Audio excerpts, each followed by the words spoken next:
choreographed by Fergus to a song by Canadian artist Tyler Shaw. This is brand new to the club, and it's called Wicked.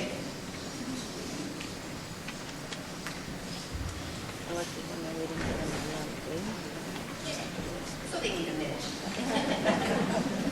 So clogging actually started in the eastern U.S. in the late 1800s and early 1900s. In the beginning, square dance and clogging were one and the same, and in some areas they're still kind of interchangeable.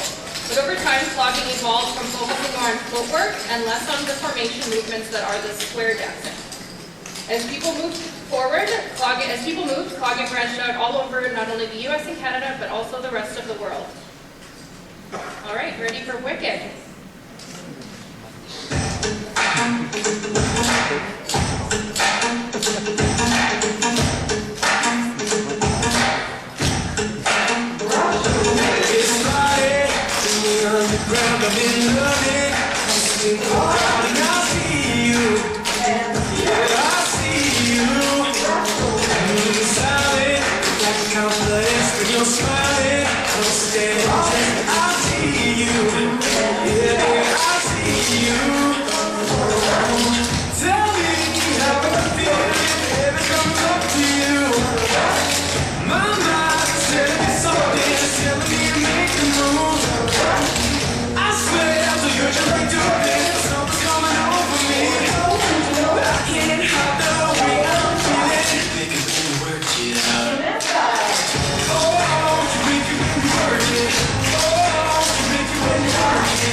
I need you, yeah, baby.